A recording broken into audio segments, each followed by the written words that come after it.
Hi, everyone. So we're going to go ahead and get started here. My name is Dave Albert, and I am a Director of Product Management here at Chrometrics. Today, we're going to be giving you a webinar called Delivering a Personalized Experience for Your Customers, so thank you for attending. Jerome Choo, who is also a Director of Product Management here at Chrometrics, is going to be presenting today. And if you have questions throughout the presentation, if you notice on your screen, there's a Q&A button in the black bar in the center on the bottom of the screen. So please go ahead and put your questions in there. And then at the end of the presentation, we'll be going through and addressing all your questions. So on that note, I'm going to let Jerome take it away. Thanks, Jerome. All right, hey everyone, it's good to have you here today with us. So today we're going to be talking about delivering a personalized experience for your customers. So in about 20 minutes, this is a really short webinar. I hope to show you what personalization is, why it's so crucial to a targeted marketing strategy, and a couple pro tips on how to get started. So what is personalization? Personalization is defined, roughly speaking, in my terms, as real-time market segmentation. And what does that mean? And how is it different from typical market segmentation? And is this all jargon? Not really.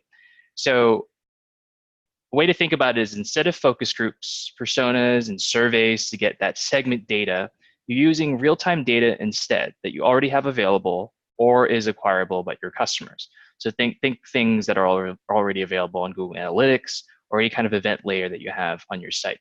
Don't worry if this gets a little bit technical. I will run through those in a second.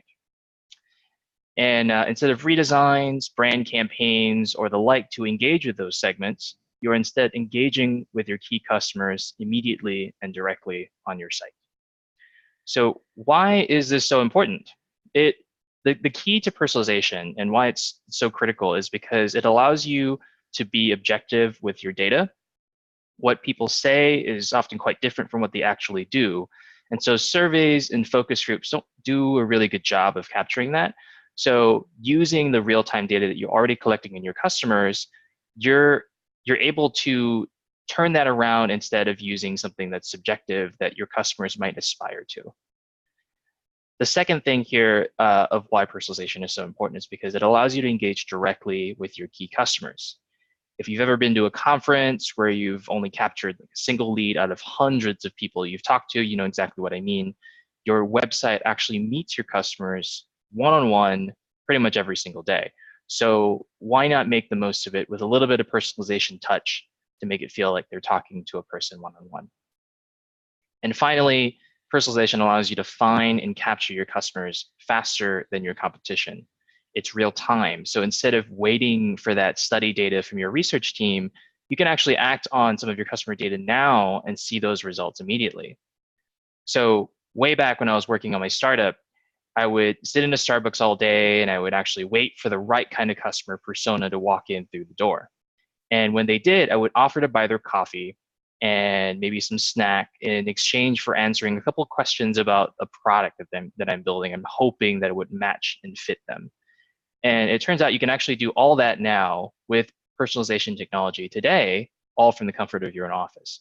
So think about that. You can have that kind of velocity of startup hustle, as this image shows, in the comfort of your own office with a little bit of personalization magic. So how does this all come together? We have prepared for you today 2 case studies, as well as a couple other ideas that, that you might be able to take away from today. And before we get to that, a quick word on tools. There are quite a few tools available for this. This is only a small sliver of everything that's available out there.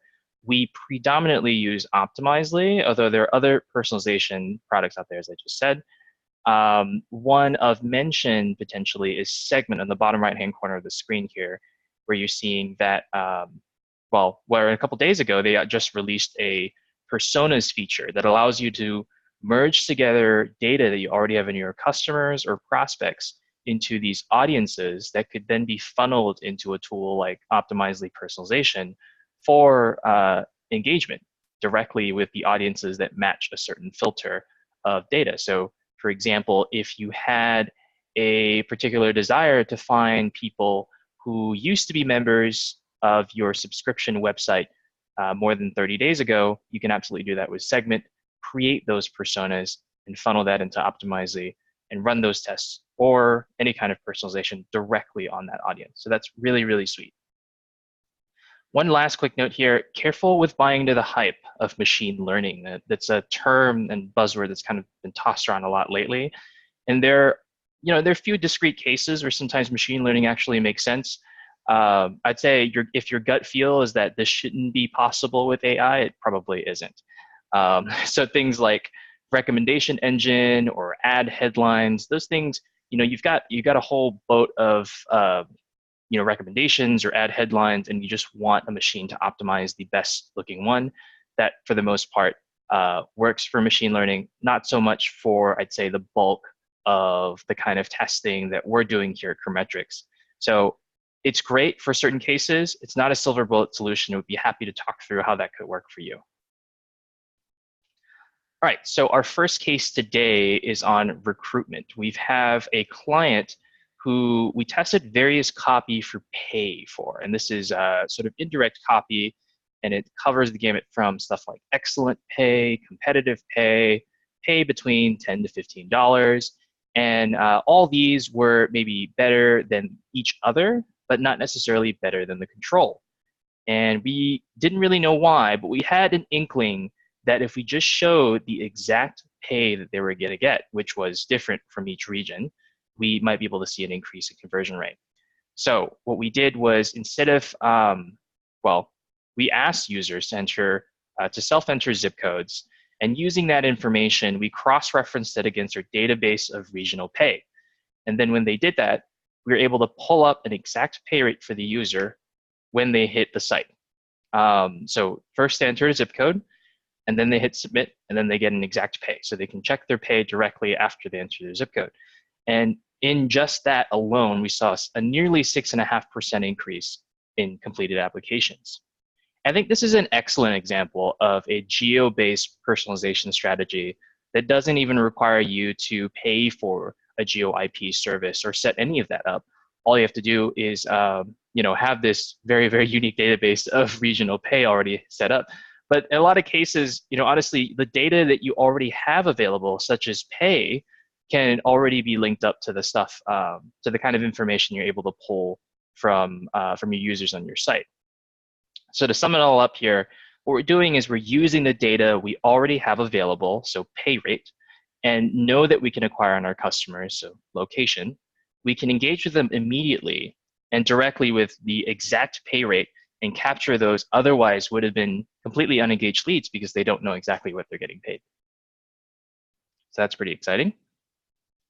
So revenue wins are really a lot of fun here. I mean, as you talked about, 6.5% increase in completed applications is no joke. It's quite a lot of money and great ROI. But at Chrometrics, what we like and prefer are the insight wins. And that's when you learn something about your customer that you've just never known before. It's these are the kind of wins that you're able to take into more than just a single revenue win, tons, into new product features, all kinds of amazing marketing strategies. And so that is the case here with one in free shipping. So we have a Canadian e-commerce client who is testing free shipping over a certain threshold. I think it was around $100. And initially what we saw was a negative 10% dip in checkout from all visitors. And curiously, when we segmented it down, we found that the majority of loss was from French visitors only, not from English visitors. This Canadian e-commerce client was specifically in Quebec only. So that was curious that only French visitors were seeing the majority of the loss from free shipping over a threshold. So this literally just happened in the past week. So I thought it was particularly curious and one that I wanted to share this story of.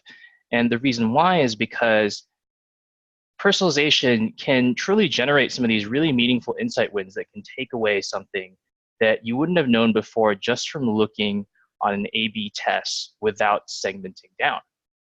I think it's particularly interesting that simply by defining some meaningful attributes and dimensions about your users, you can incorporate personalization already into your existing A/B testing program.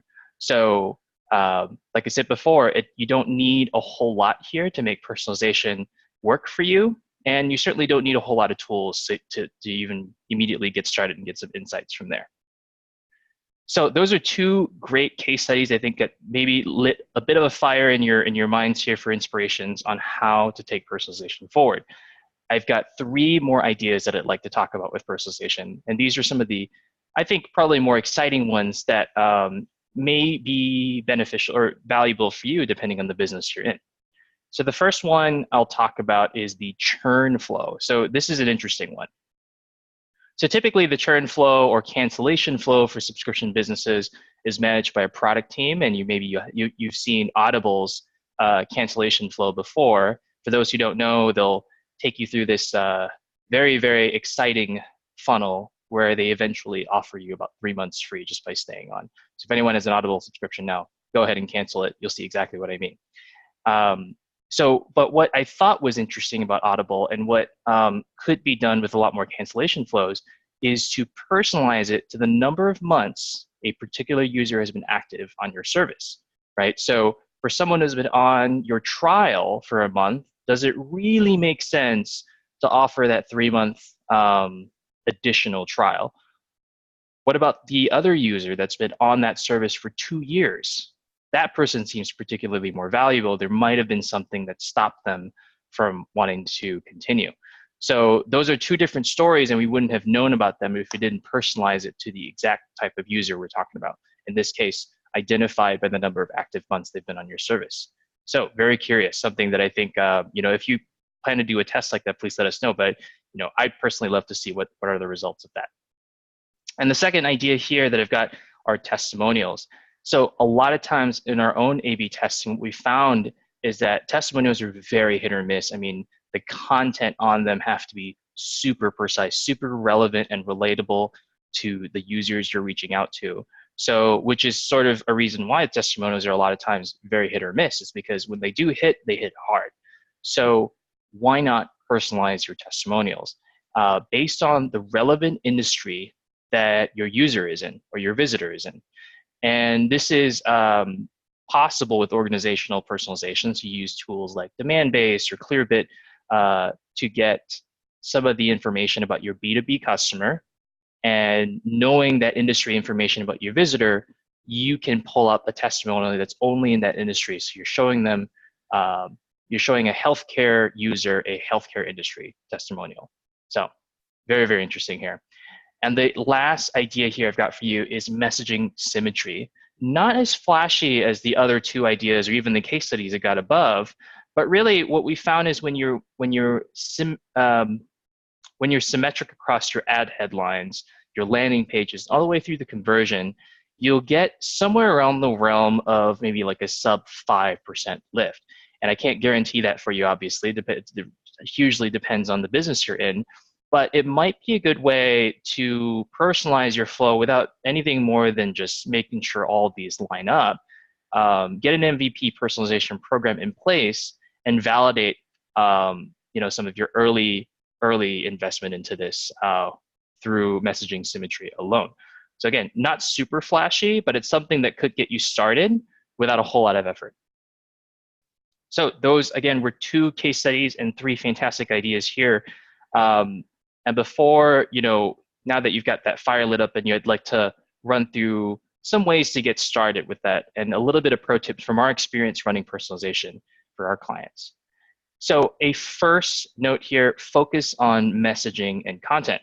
So this might or might not be obvious, but when you're building huge features for individual segments, they don't end up being very scalable. I mean, it's super exciting to be building that neat feature just for someone who is a churn candidate, but if it applies to more than one segment, it's probably likely a job for the product team. What you're looking for as part of perhaps the marketing arm of product or just marketing in general is something that would scale across your various segments and your personas. And messaging, content, perhaps even visuals, they work really well at scale. You can change those on the fly without a whole lot of effort. So focus on messaging and content because these will definitely allow you to scale the personalization program and get that ROI, that value ROI. Keep it simple. The second piece here is exploring creatively some of those prospects that might not be getting enough attention, right? Some things that or segments that might not be getting enough attention. And a decent rule of thumb here is segments with a high volume of traffic and perhaps a lower than average conversion rate to your primary KPI. And what I mean by that are essentially users who are seeing or otherwise unengaged, or actually, sorry, I'll take that back. Users who are engaged, but otherwise not converting. And why is that the case? They're visiting your site, they're coming back, and maybe they just don't know how it works, or they don't see pricing on the site, or they don't see how they're going to get support, or maybe they just prefer to convert over the phone. We wouldn't know that if we didn't draw these segments out of your site right now and be able to turn that around to a conversion. Finally, we've got our third pro tip here: test your personalized experiences. And this is particularly meaningful to me because I've seen time and time again that personalization is not a guaranteed win. In fact, we recently ran an experiment that actually unpersonalized the flow, where the control is a personalized flow. And we saw a 10% lift just by removing that personalization. And it's curious because the problem was in fact inaccurate personalization, where we are assuming something about the user and going for it. And really, what I can take away from that was that you can't guarantee that whatever personalization experience or even the bucketing that you've determined for particular users, whatever, say you think that a segment is what you think it is, it's not guaranteed that it's going to be relevant to the user you're targeting. So make sure you test those personalized experiences, because if you don't, then you're making an assumption that this is going to work, which, as we've seen in A/B testing many times already, it's never guaranteed. So personalization doesn't always make sense for your business, but if it does, there are tons of opportunities that you might be missing by not segmenting your customers in real time. I really hope this overview helped you understand this a bit better. So, and hopefully put this on a path to personalization for you. I'll leave you with a quote on the screen here by Tom Burrell, who I stole from Planet Money episode. If you're not marketing, you're not targeting.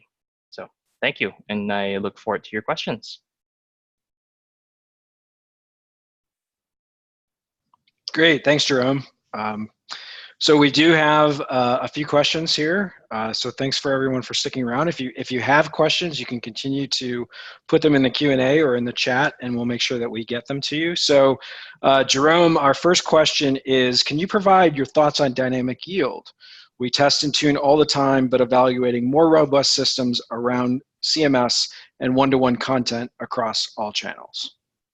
Yeah, so Dynamic Yield is one of those platforms that market machine learning as part of their personalization capabilities. And while I have personally not dealt too much in Dynamic Yield, I know that we have a client or two we've done before with Dynamic Yield, and it's a little bit of a young company, I think, as far as tools go. We still prefer Optimizely, but it does have some interesting traits that I think could be leveraged. So for the case of machine learning in particular, I think it'll be really neat to be able to leverage dynamic yield for stuff like headlines, where you wouldn't want to change these off the bat, but something like seasonal headlines could be interesting. But again, stuff that would be able to leverage the capabilities of machine learning would be very specific to dynamic yield, and would be far more interesting. Great, thanks. Hope that helps. Yeah. Another question that we had in the pay rate zip code personalization example, how many different zip codes did you use, and did you have enough traffic to test all the zip codes in the United States where the client operated? Oh yeah, so what we had in our database was actually, I guess you could say our starting database was actually a database of all the offices we have across the US. And so that's a lot. I mean, we're talking thousands. And so we just got an engineer to hook up that database to an API, and then we'd use that endpoint as a way to cross-reference the zip code, get the zip code of the office, pull the pay rate from that office, and show that to the user live. So there is more than enough more than enough offices here to cover the zip codes you were trying to test. I know that this might not always be the case for everyone, But definitely use something that you already have available across the board instead of having to build this database from the ground up. Unless you know for sure that this is going to be interesting for you. So for this same client, we're actually building a new database of testimonials tied directly to zip code. So that one is going to be a whole lot more effort, but we believe it's going to be helpful based on the results of this pay rate test. All right, thanks, Jerome. Yeah. Another question. So earlier when you suggested to explore segments with high traffic, were you referring mostly to repeat visits? Segments with high traffic. Yes, potentially, yeah. So what you would, let's see, when you're exploring segments with high traffic, so it depends. You could certainly target users based on information you know from them coming from paid ads, for instance. So if they're coming from paid ads, there are tons of campaign information that you're pulling in, and even search query information you might be able to pull in that you could segment out.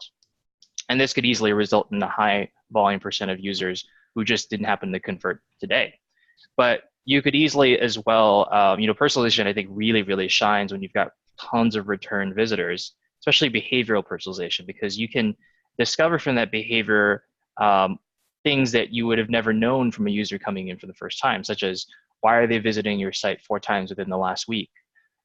We even created a segment before for one of our clients specifically designed to target users who visited the pricing page at least twice and just kept coming back to the site. So yeah, those. Oh, did I answer the question, Dave? Yeah, I believe so. Thank you. We got a couple more. So how much time are you putting into evaluating full user journeys versus quick A/B tests? And where will user surveys or big research firms fit into your process? That's a really good question. So I think the user surveys and even A/B testing goes into a larger strategy, right? So you should never rely on products and tools for a greater strategy of what you plan to do. What I mean by that are that with these surveys and with any kind of subjective kind of information collection or even objective information collection, it doesn't tell you very much. A lot of times, in fact, it gives us more questions about the type of users we're trying to target. So what you should do is, and what we found to work really well, is to creatively come together with assumptions, really good assumptions as to what those big personas or main key customers that you're trying to target are, and use the information from all your A/B testing and all your quick, maybe not necessarily quick, but all your surveys to be able to funnel that into a real persona that you can feel really confident around. And going back to the early note on user journeys, that could be part of the path towards discovering that key persona for you as well. So I guess to summarize, none of these are necessarily a crutch or a shortcut to getting the strategy right. Great. Mm-hmm. So on that note, Jerome, if a company has personas of their target audiences, can they use personalization to help validate them? Yeah, absolutely. I think the biggest I would say, perhaps the biggest difficulty is in defining those personas in a technical way, right? So a typical, I guess you say, marketing personas might be like a John who lives in city or urban areas and has Apple devices, right? That might be a little bit difficult to target as someone who visits your site, but maybe you could simply say, okay, it's someone who is coming from using a combination of geo-IP, knowing that they're coming from a city-based IP address, and then along with an additional check on which device they're using. It could be an iOS or an Apple device. And that would get you pretty close to the persona you're trying to target. So yeah, absolutely. There's a way to identify this kind of persona and validate them in your personalization strategy. But it's not always possible. So just keep that in mind in terms of technical feasibility. Great. And earlier in the presentation, you mentioned leveraging data already available or acquirable about your customers. Can you provide a little bit more information or an example on how you might acquire data on your customers? Yeah, so so I mentioned Segment to an extent. So if you're familiar with Segment, Segment is essentially an event layer that allows you to funnel data across various tools into a single place so that you could have that event being passed on to other platforms. And there is, let's see, there are ways you could funnel existing event data that you're already sending to GA, Google Analytics, or any other analytics platform you have into a single event database and then send it back to Optimizely or whatever personalization program you have. I guess going back to the original question, I would say that in order to make, what I mean by acquirable is stuff that you're already sending to Google Analytics or any kind of analytics platform, and you're using that information beyond simply just being retrospective, but actually being proactive about that data and being able to turn that around and create segments for testing. Great. Okay, thanks, Jerome. I believe that is all the questions that we have. If anybody has any more questions, we'll give it another 30 seconds to a minute here. If anybody's got anything else they'd like to add in the QA or in the chat. Those are hard questions too. I think you fielded them well, so. Okay, so we've got one more. Can you provide a recording of the presentation? Yeah, absolutely. We will be sending a recording of this presentation to everyone who attended. So please expect that to hit your inbox within the next day or so. Thank you very much for taking the time out of your day today to attend our webinar. Thank you, everyone. Take care.